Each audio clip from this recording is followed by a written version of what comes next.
রাহমাতুল্লাহ বারাকাতুহু। আমি কথা বলার পূর্বে তোমরা কথা বলতে যারা তোমরা এখানে আসো আমরা ওখানে যাবো কথা একদম আমি কেন যখন বক্তব্য রাখবে সাইলেন্ট থাকবে তাহলে মনোযোগটা থাকবে আমাদেরও তোমাদের প্রিয় শিক্ষার্থী বন্ধুরা 2008 পরশুদিন তোমাদের পরীক্ষা শুরু হবে তোমরা বিশেষ করে উপমহাদেশে এই সিস্টেমটা হয়েছে মেট্রিক এবং ইন্টারমিডিয়েট পরীক্ষার সময় বিদায় অনুষ্ঠান হয়ে থাকে প্রতি বছর সরকারিভাবে অভিনন্দন জানাই এবং আজকে বিশেষ করে অন্য বছর থেকে আসা পরে আমাদেরকে অভিনন্দনের পরে আমাদেরকে ফুল দিয়ে বরণ করা হয়েছে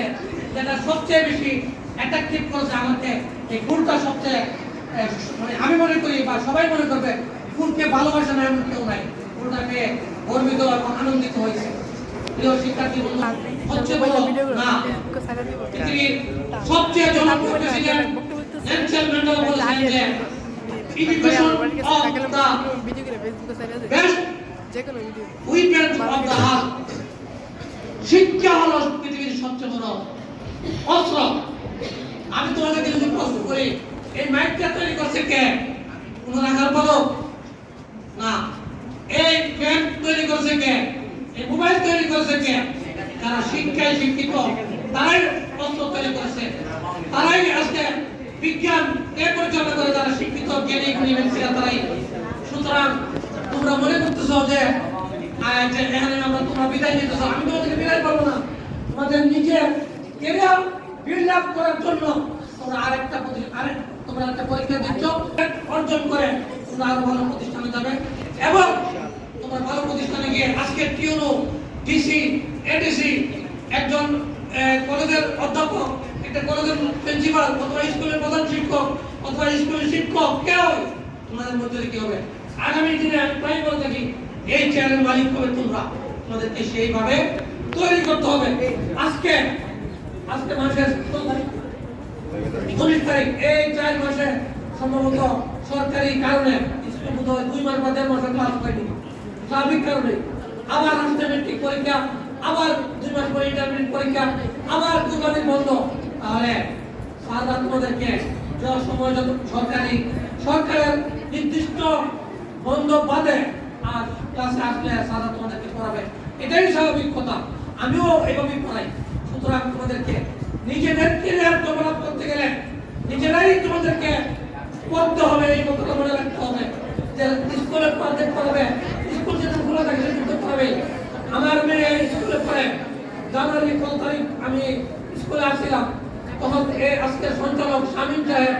শামীম ক্লাস করছে আমি তখন দোতলায় 3 তলায় উপর দেখলাম যে 70-75 জন ছাত্রছাত্রী আমার মেয়ে তখন ক্লাসে ভর্তি ছিল আমি প্রশ্ন রাখি 70-75 জন ছাত্র দিয়ে ভালো ক্লাস হয় না এই জন্য শাখাগুলো উচিত জানুয়ারি শুরুতে অথবা ডিসেম্বরের শেষে আমরা এলাকার অভিভাবক হিসাবে আমাদেরকে অনেকেই ফোন করে যে ভাই বাচ্চা বা কাকা আমার ছেলেটাকে আমার মেয়েটাকে স্কুলে ভর্তি করেন আমি আমার প্রধান শিক্ষক জনাব বাপু জয়েল ভাই এবং কামাল এবং আরো যারা জমি ভাই আছেন তাদেরকে অনুরোধ করবো আপনারা শাখাগুলোর জন্য যা যা করতে ট্রাই করুন তা না হলে ছাত্র সংকলন হয় না এবং 80-90-100 ছাত্র ক্লাসে কিন্তু ভালো রেজাল্ট করা যায় না ভালো রেজাল্টের জন্য উচিত হলো একজন বেস্ট টিচার একজন বেস্ট কোয়ালিফিকেশন টিচার 40 জনকে পড়াতে পারলে তার ক্লাসে যে মনোযোগ দিতে পারে না ওই ক্লাসে নাম ডাকবে কখন